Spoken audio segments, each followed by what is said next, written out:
So to celebrate this wonderful Sunday, and so bear with me because we had a login to, and then I kind of turned the things mute because I was thinking about something, and then here we are. But the real issues to me, when people says, what are your top questions that people asking all the time? I say, sure, I'll answer very quickly. The number one is always the same. What is your favorite wine? So what is my favorite wine? The one I got in front of me, the one I'm sharing right now with my guest, with my friend, with the concept of the time we in, is the simple and most important bottle of wine. Now, I know that the question could be very simple, but actually it's kind of loaded, to be honest with you. It's got a more to it, because sometimes people ask you that question because they want to be validating some of the things they believe in that are the wine of the year, the wine of the month, the best wine, whatever the group thinking is about. And wine isn't about that. I'm not in love with a bottle of wine. I don't believe there is a bottle of wine out there that is the best there is. There isn't. I don't think so. I never met it. Because I found myself so many times tasting an incredible bottle of wine, and I thought, wow, this is incredible. And then the next bottle, or 2 years later, or 2 weeks later, or 2 days later, oh, Jesus Christ, this is the most beautiful bottle of wine I tasted in a while. And I just had the one 2 weeks ago, right? Because our memory, it's about the time. And then the only time you can compare or reflect is over a period of time. So just please bear with me. The greatest bottle of wine in the world is the one you have in front of you. And I hope you're sharing with the right people at the time. So to me, it's more about going to the cellar, choose the best bottle of wine for the moment, for the event that I have with my guests, with my food, and that immediately becomes the best bottle of wine I love, because that is the moment I'm sharing. So the number two questions: what is the most expensive bottle of wine you had? And that is really interesting, because wine business is a very peculiar one, just like art and cars. It's very speculative. And the numbers really doesn't reflect the bottle at all. The number has to do with the supply and demand, the rarity, the uniqueness, who's looking for the wine. And so, to me, what is the most expensive bottle of wine? To be honest with you, is the worst bottle of wine I had for any money. That's the most expensive bottle of wine, because I waste my time, I waste my money, and I didn't enjoy it. So therefore, to me, that is the most expensive bottle of wine, because when I look at wine, I look at it this way. It doesn't matter what the price is. If I'm enjoying it, if the wine is great, if it creates the moment that I am looking for, or I enjoy, I really crave for it, then the price is just the price of the entrance. That's what it is. Nothing else, nothing more. So when you're talking about price, you're really talking about subjective conversation. It's not objective at all. It's one of those conversations that kind of fluffs up in the air just to make a ego fluffing around. Some people, oh yeah, I had a Petrus, I paid the $5,000. You pay too much. Honestly, it's a Merlot. Relax. Well, it's a Petrus. Yeah, I know some people, they drink out of a Dixie cup. So what? So, my God, my DRC, I paid the $12,000. You paid too much. Not that you did. Maybe you didn't. For you, it's $12,000. It can be in a lot, it can be little. For some people, it's a lifetime. The reality is, it's got nothing to do with the wine. It really isn't. It isn't. It's just a bottle of wine. What you pay for is what what you see as a value. What is value to you? So the $1,000, or $500, or $50, or $20 represent a value. What's in the bottle represent an exchange. So if you believe that $1,000 is the fair exchange for the bottle, what's in the bottle, then you didn't pay too much. If what's in the bottle is $20 and you don't think it's worth it, then you're paying too much. So you see how things can really change. So conversationally, though, those things are done by people that really don't love wine, honestly. Because it doesn't matter if my friend has got a 60-foot yacht, or he's got a 100-foot yacht, or he's got a dinghy. If I like to go out in the ocean with my buddies and have a good time, that's it. We got a way of to get there and have some fun. That's what wine is. It's a way to get there for us to have fun. And sure, everybody's got their favor on somehow, somewhere, or a bunch of favors. And that's the beautiful things. So the sharing portion of it is the excitement. The cost of it's irrelevant, right?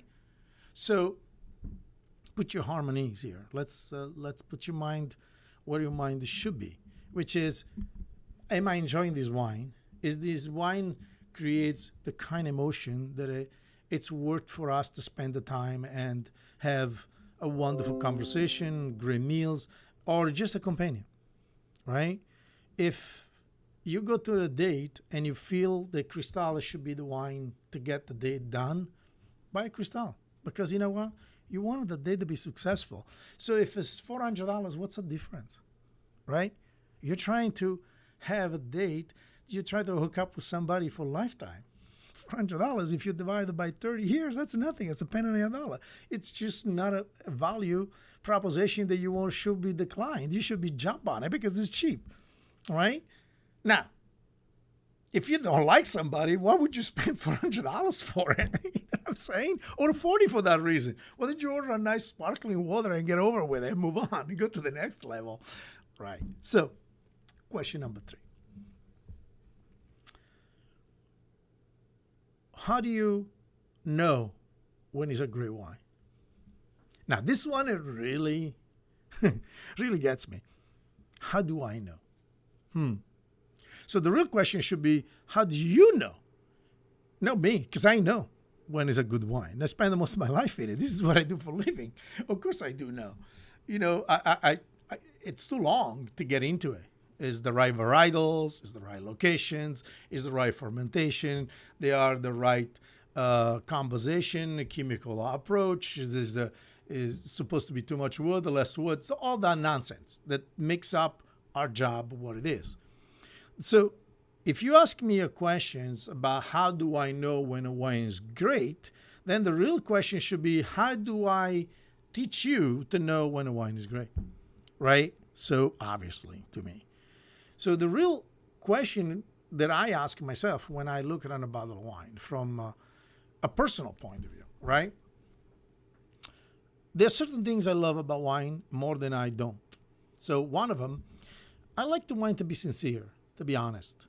What does that mean? Well, it means as simple as, if I drink a Barbera from a young vineyard, I want the freshness. I want the brightness. I wanted the juicy, easy, good acidity, nice spice, but not overly fabricated. That's honest, right? If I want to a great Bordeaux from a prestigious first growth, there's certain things I expected. I want luscious elegance, smooth constitution to the wine. I want a clean, polished finish. I expect it. Right? So that to me are the keys that it determines if I'm in the right place with the right wine. Now, if I buy wine for my customers, it's different. It's different because I have to keep in mind what is that they are looking for and what they respond to positive and negative to. There are certain wines, they don't like it. There's certain customers' wine, they don't enjoy a certain level of acidity, even though I think it's great. But they don't. They taste it. They don't have what I will say, and I don't want to use this word arrogantly because I don't mean that way. I mean, they don't have the basic farm culture of grape, vineyards, and wine, where they grow up in an environment where, you know, grandpa, grandma, uncles, they make wine. They're really good. They're fresh. They're not great wine. They're really honest wine. They're really well made, but they are simple. And so you celebrated our simpleness because you know they are really good wine. They're healthy wine. They don't do anything to it. And they reflect just what is out there in the vineyard side. So for me, those are great wines, but they're not commercially excitable wine for some people. So this is very important because it will determine if they have a commercial side to it, which some of my clients or customers might think, yeah, it's nice, but I prefer a nice big Cabernet from Napa Valley. Well, of course. And if you do, not because the Cabernet from Napa Valley is better or worse, it's just because that's what they prefer. So to me, when I look at that question, I'm thinking, if it's for myself, I have an intimate relationship with wines. So what I like is not necessarily, what I think is great is not necessarily what everybody thinks great. It's just like a chef. You know, many times say, oh, I want to eat what the chef eats. Please don't. Because you don't know how much weird crap we like. And when I mean by crap, I really mean it in a way, in a nice way, because we are not your chicken and steak kind of people. We are chef. We work with food all the time. For us, filet mignon is like for you, chicken wings. So, for us at Branzino, it's just a sardine.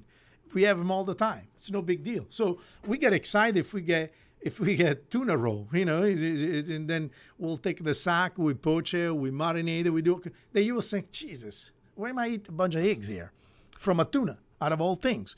Or if we do, we get interior from a rabbit, and we love to do a sofrito things. If I tell you, you guys like, I don't know, I never had it before. So the truth of the matter is, yes, you will enjoy to eat some of the food we eat, but not everything we like, because we in the business all day long, we have a totally different appreciation of flavor, textures, and specialties.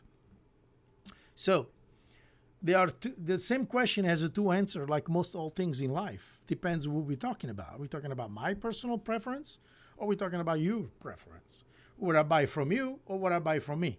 Sometimes it's not too different in many cases. They are like a group of wine that reside right in the right center, from your classic Chianti to your beautiful Chardonnay from Russian River or from France or from Napa. So, and then there are the outsiders, the Semillon, the nice Pecorino, the beautiful Passerina, or just some Eterio Verdejo, or that you might like, you might don't like it, but we do love it. And in many cases, the customer goes like, it's okay. So I will suggest to have the answer in the way that is more plausible, which is, tell me, what do you think?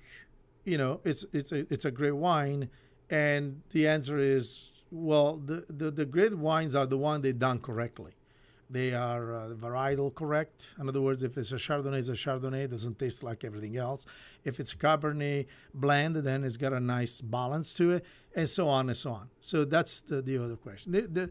The fifth question that it really comes on to most the time is, what, how do you know which glass you got to use? Well, that's a good one, because, and this one I actually feel for most of my customers, because there are so many glasses out there. If you love read, they come up with one every afternoon, because they figure out the more glass they make, the more you're going to buy. Remember when the stemless glass came, and every party you went, and that's people walking around.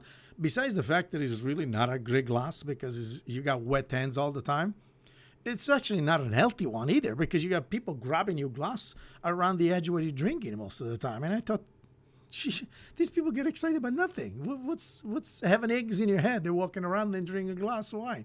The reason why they put a stem is because you keep your hands on the bottom of the glass and not around where you're drinking, right? So to me, it's less about the container. It's more about the prodigal of the glass. The prodigal application is not that great. It's kind of disgusting if you don't know the truth. And now, I know a lot of people, oh my God, I love it because it's so cool. No, it's not cool. Come on. Everything is cool these days? No, it's not cool. It's kind of disgusting, okay? You ever seen how many people's hands put on that glass? You know that we spend hours to polish all the glass to make sure that you get a beautiful crystalline looking glass every time, because we want a maxing experience for you to have the beautiful lights of the color of the wine and get the hue and all this thing. And then you show up with these half eggs in your hand and you're like, I'll pour a beautiful glass of wine. It's like, okay, you got fingerprints everywhere, right? And also, you don't know if you went to the bathroom or not. I don't follow you around, so I'm hoping that you wash your hands. Before COVID, that was supposed to be the same thing. We should always wash our hands, all right? So especially when you touch my wine glasses, let's just make it this as a point of reference. So no, what is the best glass? Is the nicest way to put it, the simplest way to put it, without for you to go invest millions of dollars in glassware, is that for wines they have thin skin, Nebbiolo, Pinot Noir. If you get a bowl that is closing up a little bit on top, it will restrain the quick aerations. In other words, the loss of perfumes or aroma quickly through the shaft, because the little curves holds it down a little bit so that you can enjoy more the aromatic. If you have a strong skin, thicker skin, high alcoholic wine, you want a larger bowl on the bottom with a longer shaft. Because when you aerated the wine, when you swirl the wine, okay, you're getting the alcoholic portion of it to be evaporating straight up quickly, in other words. And so that when you put your nose in and you don't get hit by all the alcoholic output, and you let the breathing of the wine become a much more, that's Italian, I'm touching everything. So get the breathing out much quickly and exhale much faster, so that when you actually go into the glass to aromatize your nose, you will get a much more the scent of the wine versus the alcohol of the wine. Okay, so this is the basics, really basics. Then you have white wines and you have sweet wines. Not much is different, to be honest with you. Sometimes it's that to do with more to have a range where you can enjoy wine in the different ways. So sometimes it's a question of a storage, or sometimes it's a question of a space. But, for white wines, the same things happens, except in a smaller way. Like, so you see the German Riesling glasses, because they're very strong aromatic. So believe it or not, the shaft is straight up, because you wanted the diesel, the garlic, the truffle, whatever the mixture of aromatic is, to be exhaling pretty quickly, because you're still going to get quite a bit afterwards. But more mute aromatic wines, because most white wine are kind of aromatically mute. They're more in the palate. A good glass, a good shaft of medium dimension is always doing the job all the time. Now, for big Burgundy, then it's a little bit like the Pinot, because out in the same things, they have these beautiful aromatics that you want to enjoy over time.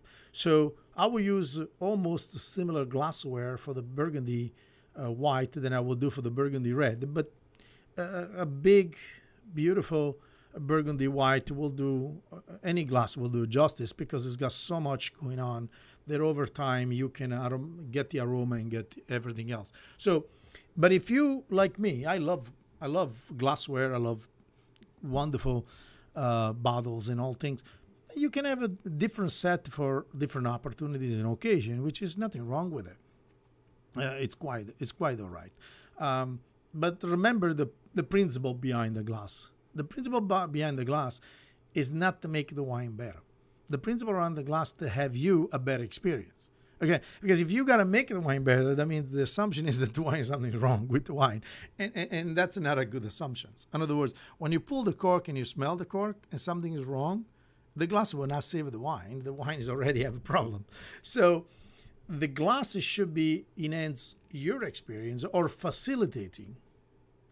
So I always like to have glasses that are a little more bigger, because it simplifies the experience, but also it's got a little more volume to it. So when you pour on the bottom of the bowl, not on the top of the bowl, because you want to get maximum exposure into the rotation when you actually get the juice inside the glass, and then allows the exhale of the exit of the aroma, and so that you can perceive much more the aromatics, the first, the second, the tertiary, and all the other terminology we're going to use eventually in when we drink a wine, but to get a much more complete experience. So don't spend too much time on infinite amount of money about glass, because unless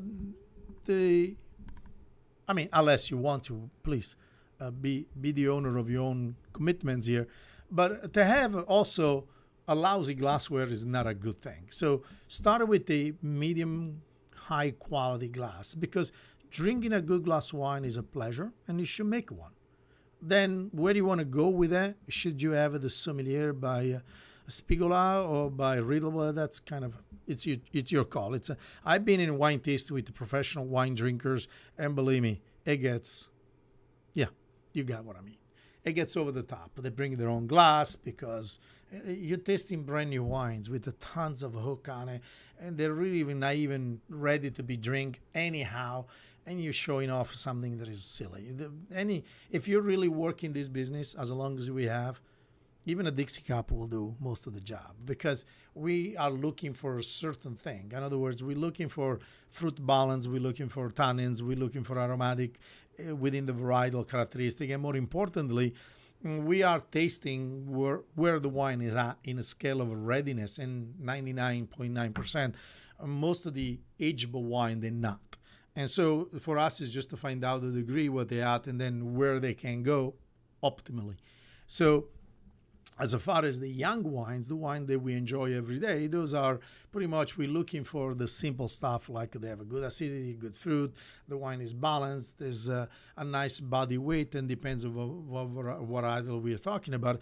But generally speaking, you really don't need a complicated fancy glass to decide that. That's really an immediate decision when you taste wine. It's like, okay, this Barbera, this, Rosso di Montalcino, it's nice. It's a good vintage year. There's got a nice fruit to it. It's something that the customers really can enjoy with a simple pasta, everyday drinking. It's not invasive. It's not too light. It's got a great fruit balance in between the acidity and the tannin. So right away. As soon as it hits your palate, you get the feeling, because that's what we've been doing all day long. I mean, it's like an athlete. That's what our palate is basically Olympian palates. We've been running this.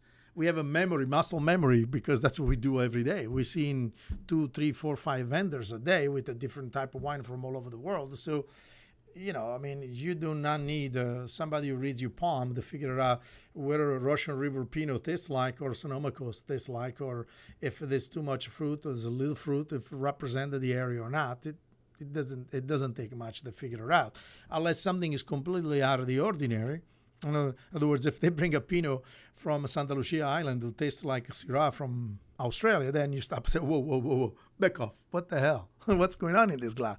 Other than that, things are pretty much in line. It's just questioning to see where the wine fall in a scale of quality according to your taste and the customer you try to sell to, or the friends you want to serve to. Question number 6. This is a pretty one. It's really a pretty question, because sometimes people look on things from a very strange perspective. We think of a bottle of wine as something that you pull the cork, you pour, tell the story a little bit. There's something backstory that is really nice and interesting, or it's just a good bottle of wine. You picked it up and you enjoyed. You had a good experience, like you went to Napa or you went to San Ynez Valley and you had a good time with your friend, and you actually enjoyed that wine. So you brought it back and you say, hey guys, I was up there and I really liked this wine. So then the real question is, why you choose this wine? And this is a cute question, because everyone does have a reason. Now, some just because the price was right?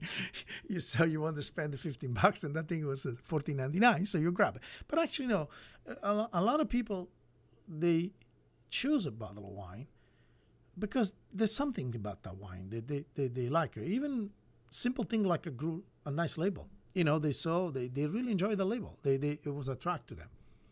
And so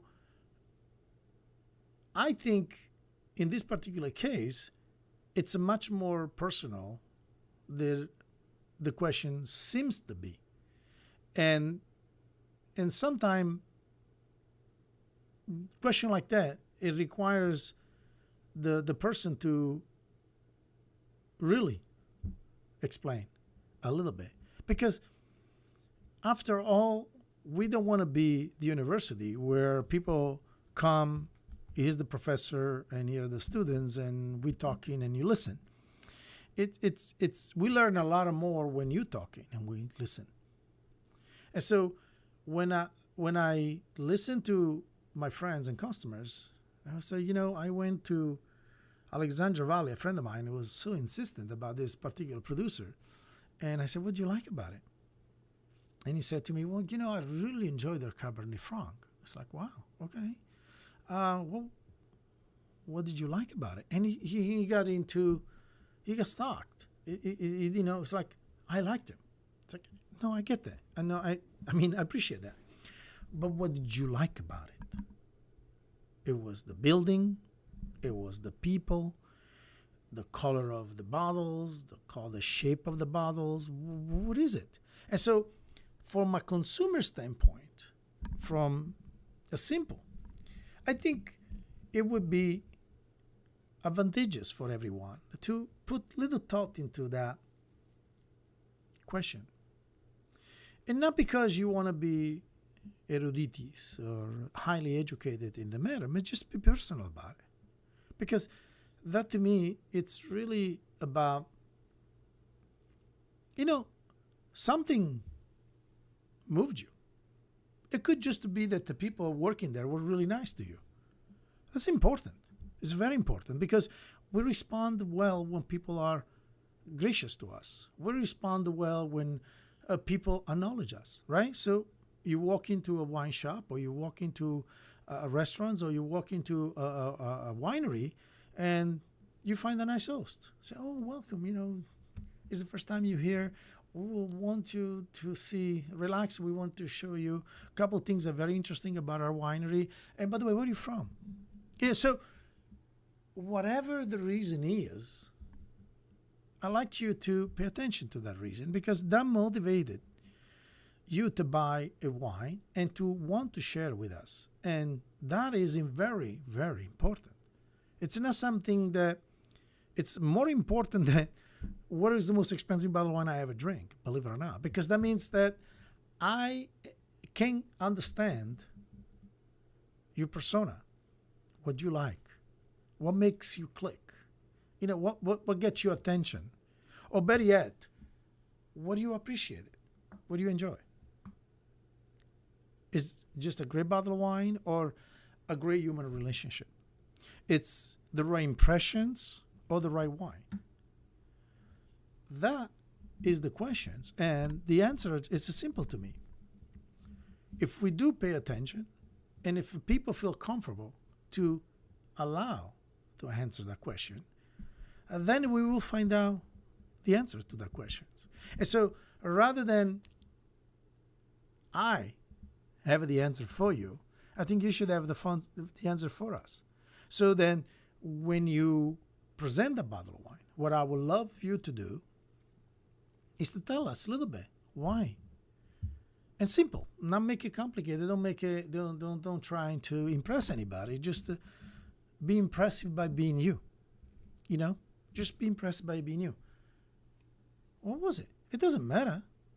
Maybe it was a painting on a wall that was really interesting, and underneath you saw this bottle and I said, wow, it's really cool. But whatever the reason is, you will find the answer. And the answer, sometime, the wine is a wonderful medium for us to interface or to express. And so through the wine, we can express ourselves, our feelings, the way we feel about people, the way we feel about ourselves, the way we want to be treated, the way we like to treat other people. So that's why I say life of wine, a wine life. It's one of the same because it's nothing more, nothing less than this little process that we call living. Right? So I like you to answer that questions. Why did you choose the bottle of wine? I know why. Because I do this every day. I have multiple operandas. I have reasons. My reason is simple. Whether I try to talk about that wine because of something's really interesting about the wine, or the locations, the varietals. Like the next event I'm going to do is going to be about extreme vineyards or extreme winemaking methodology. I have a reason. I want you to know there are areas around the world where things are extreme. They are not easy to make the wine, and the wine they make, they're not easy wine. But they do. And what makes people do what they do is what I'm interested into. Is an answer, a question that I like the answer to. And I want you to be participant into the process that you see or share with me some of the emotion that I get from those wines. So without category, without classification, without scoring boards, just a simple one-on-one or one-on-five conversations where we say, hey, I noticed this and this has got my attention. I want this attention to be your attention. Just, I want to share this with you and see if you see what I see, or even see something that I've not seen it. So the number 8 questions that I get a lot of time in the wine event is one of the kind of baffles me, to be honest with you. You know, if you have one wine, what would that be? And baffle me because that's out of all the things in the world. This is one thing I do not have one. You know what I mean? And I wonder who came up with that. I have seen this all in this country, where people always ask you the fatal ultimate question, like if you stranded in an island and you needed to have John or Cindy, who you kill first? I'm like, why should I kill them? I need somebody to help me get out of the damn island, or at least if we stay there stuck all our life, we have some friends to talk to. It's weird to me, honestly. It's a weird question. It's maybe mentally I can't wrap myself around the concept of one thing, because I never saw life into one thing. Why? Life is complicated. It's complex. It's wonderful. It's messy. It's made of so many things. It's like viruses. We now don't have one virus. We want to talk about COVID, but we got everything around us. We are full of viruses. Some that bother us, some that good, some that bad. But one bottle of wine, it's all you want to talk about to me? No, I refuse it. I'm never going to answer that question because there is no such a thing. And I tell you why it isn't. Because you don't know in that instant, in that moment. Let's say the world come to an end. Do you honestly believe that I'm going to focus on a bottle of wine rather than shelter or surviving? My friend, I'm going to find out the first gallon of water I can have with me, because I can survive with the water. You know, wine I can get drunk, but after a while I'm going to be very thirsty because the alcohol is going to dry my mouth. The tonic is going to dry my mouth. I'm an intelligent human being, okay? I'm not a dumbass. So don't come up with this stuff that it makes no sense to me at all. So I laugh about it. I be cute about it, but believe me. So here's what I said to all of you out there.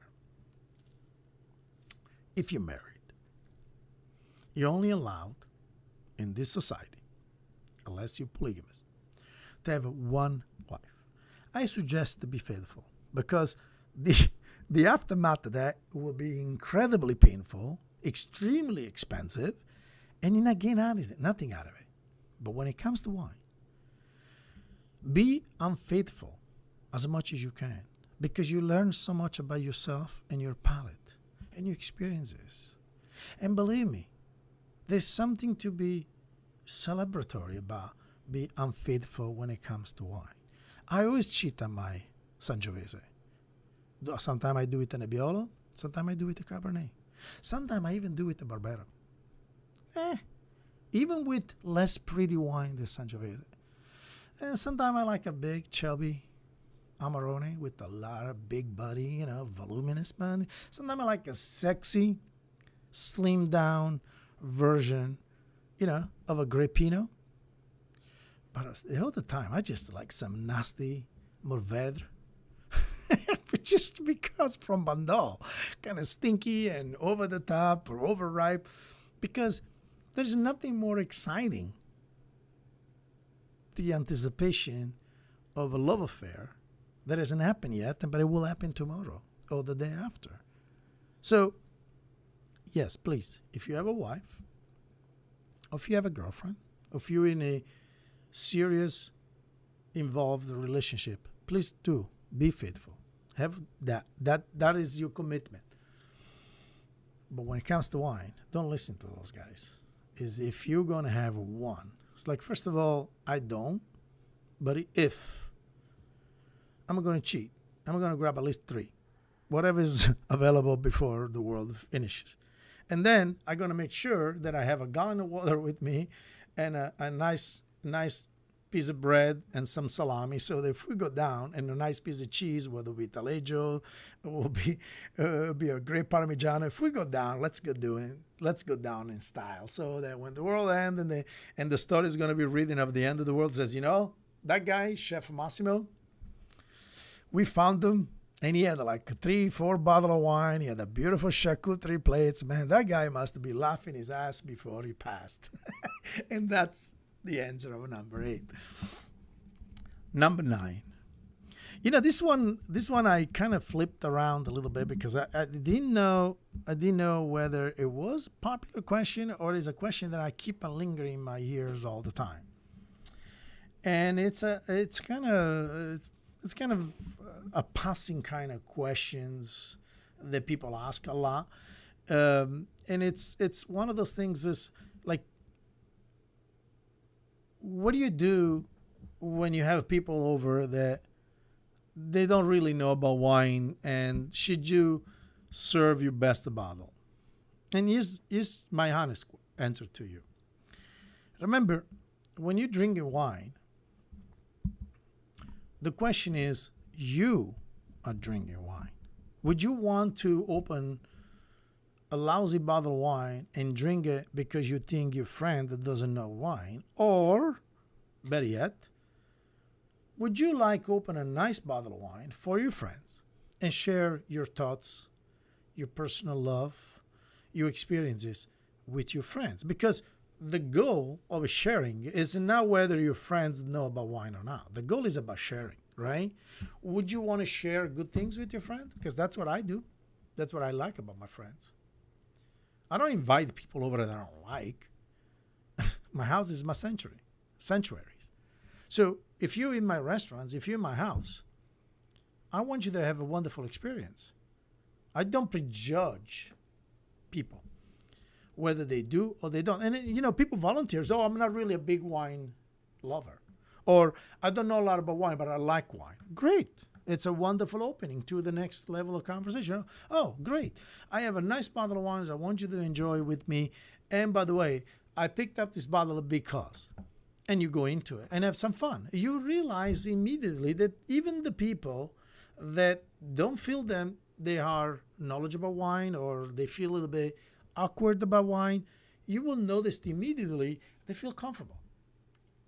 And if you get one thing out of this, which is the appreciation, the people understood from the very beginning, you didn't judge or prejudge them as people that don't know about wine, so why bother, right?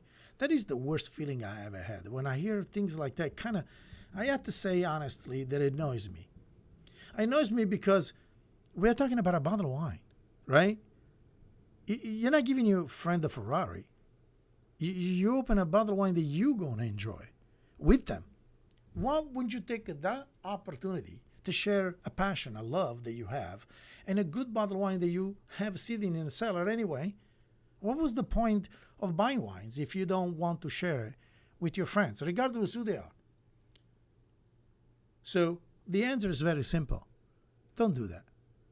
Open a good bottle of wine for anyone, because everyone and anyone at some point in time will graduate to a better product, thanks to you. thanks to your generosity, and also thank you to your intelligent approach to simple things like this about life. Be kind, be smart, but more important, enjoy the wine that you actually bought. So that brings us to the question that I always hear from people: why are you so passionate about wine?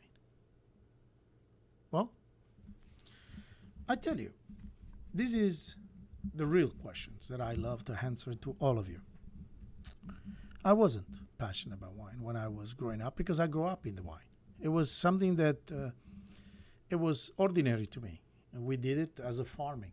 You know, we used to farm zucchini, we used to farm grain, we farm anything else, and grapes was part of it. Olive oil actually was the most exciting thing because my mom was excited about it. Plus, we used olive oil in everything. As a kids, wine was in the middle of the table. It was like common stuff. It was cheaper to have a wine in my table to actually have a soda. So we didn't have a soda. In fact, we never drink soda when we grew up. And not that I care about it, to be honest with you. But to be sincere, honest, wine was everywhere. We had them by the gallons. And in fact, in so many ways, for a while, I didn't thought of wine of anything except a bunch of old people get drunk all the time. So what was it that it made this product so amazing to me? I had to be looking back sometimes when I actually got to Switzerland, the French Switzerland, in a town called La Chaux-de-Fonds. La Chaux-de-Fonds is about 1,200 meter elevations in the canton of Neuchâtel, which is the French canton. Switzerland's got German, Italians, Valais, and then the French canton. My uncle was a farmer, a great farmer on that, and a really great chef, but he never was a professional chef. He was just a great chef. And he always hummed around the people they cooked, and he knew this restaurateur, Monsieur Laurent. They owned, it was the general manager of this particular place called La Frédéri's Hotel, a small boutique hotel right on the end of Léopold Robert, which is the main road in the French town of La Chaux-de-Fonds. La Chaux-de-Fonds is right next to Le Locle, where they actually made all the factory for watchmaking.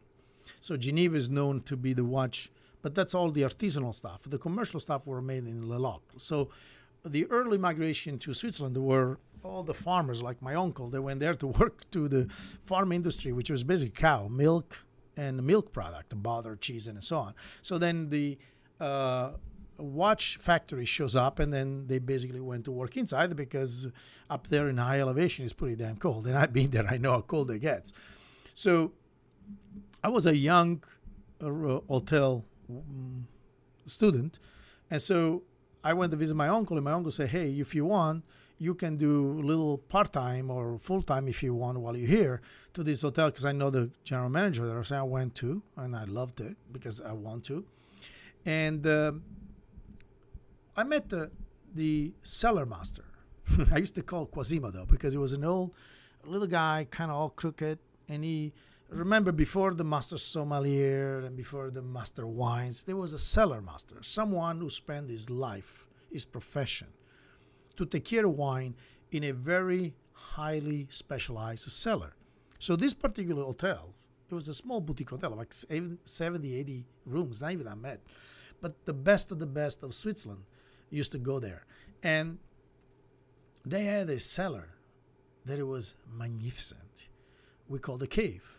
So you would go downstairs in the guts of the earth, and there was like 4, 5, 6 amazing room where all different bottles from different vintages and everything else. And I seen it, but never really seen this kind of display, this sexiness, this mysterious area. So I went down there and I spoke with Monsieur Quasimodo, and his name wasn't Quasimodo, okay, it was Jean-Jacques. And so I called Quasimodo, and he used to call him a petit Italien because I was a little Italian guy. So I went down there because I was so curious. And, as a kid, I was always well liked by everybody. I had this big infectious smile and kind of curious about everything. And I ask all the right question apparently because I'm a farmer. So I ask him, the guy, what are you doing down there? It looks so nice, with all the candles and everything else. And he mentioned to me that that was his career. It's like, what do you mean, down there? He said, yes, I want to show you something. So I walked down there, and the very first thing I saw, was a set of bottle openers of different shapes and size, which I thought were so beautiful, with the right knobs, and then a set of brushes, like my father beard brushes. Like, what are you doing that? It's like, well, when you pick up a special bottle of wine, you have to have a certain level of reverence. It's been laid down for so many years. There is a story about this bottle of wine, and you want to make sure that you honor the story. And I'm thinking, okay, that's interesting. Because in my house, they send me in the back room in the cellar, which I have a cellar like him, but not like the 6X room. It's just a big downstairs cellar. And I have like a 50-gallon glass jug in a wick basket. And I pour that in a 5-gallon. And I bring upstairs, and my uncle and my father and his friend, they just get drunk. So what is he talking about?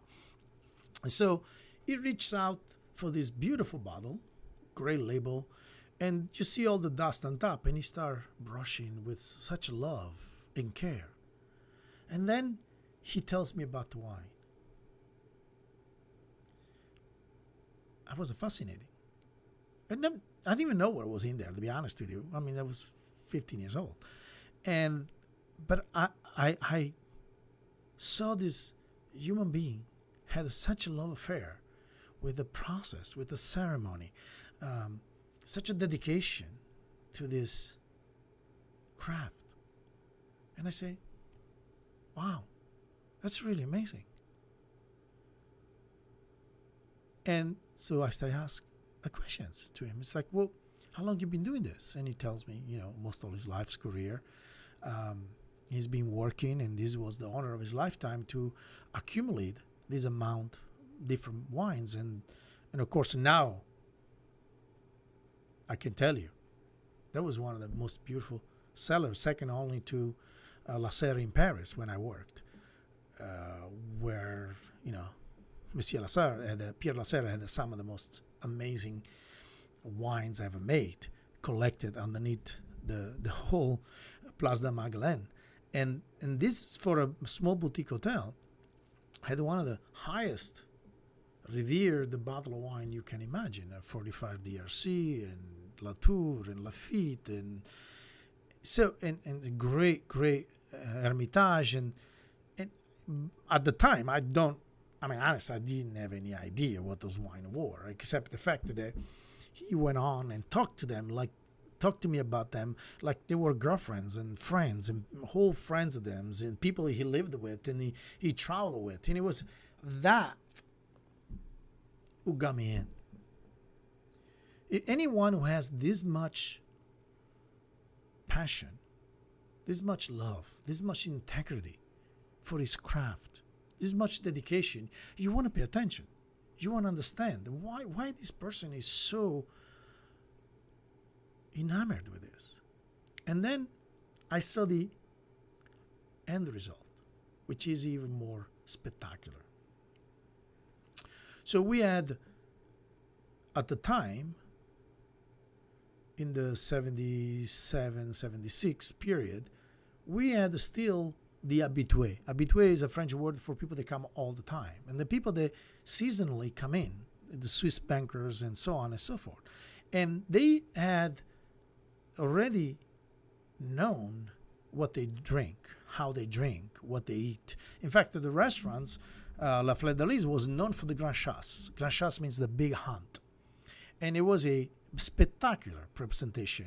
We started with a petit four, which was a silver tray with about 10 different tasters, pearl onions done in a balsamic vinegar, or nice little fennel heads poached in tarragon and saffron, and things like that. So that would be a teaser when you come in. And then the coup de grace was the the wild goats, big loins, and we do flambe table side, not me, but the Maitre d' table side. And then we had the different wines going along with it, and they all came in a beautiful wicker basket with the right glassware, already being aerated. In other words, they were open earlier for the right proper time, and then pour to the clients and the guests. And when I saw that, I understood immediately this was a different world. This was not my dad, my grandpa, my uncle. They get toasted with their friends, which is beautiful. It's fun. It's great. It's gregarian. It's convivial. This was a total different outlook, elegance, process. And I loved it. Absolutely loved it. So I want to know more of it.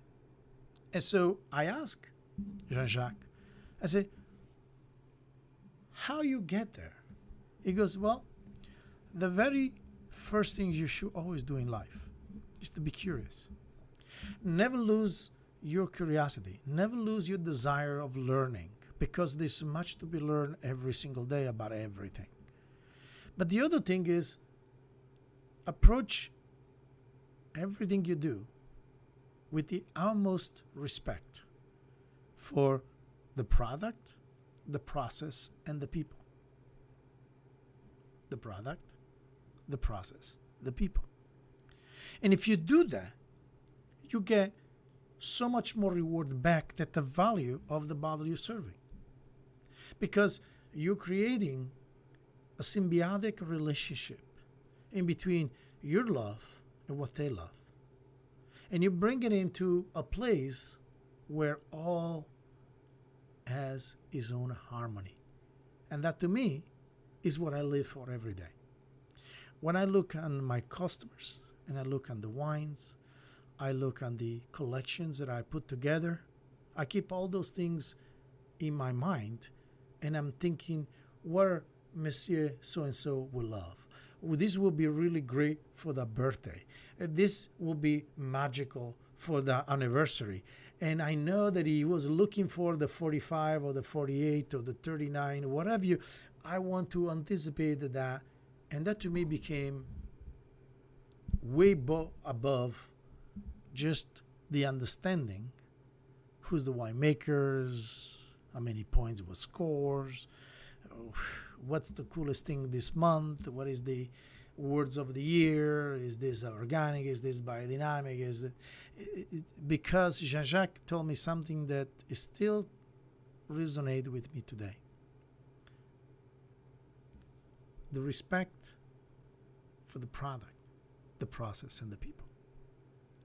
So I hope I have given you enough to play with the next event you do.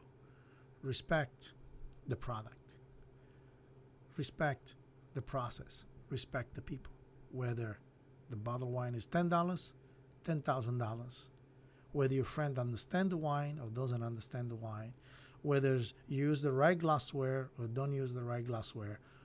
If you do that, if you respect the product, the process, and the people, you're always going to do the right thing. And for that, I am glad I was talking to you today. You have a wonderful afternoon. Ciao.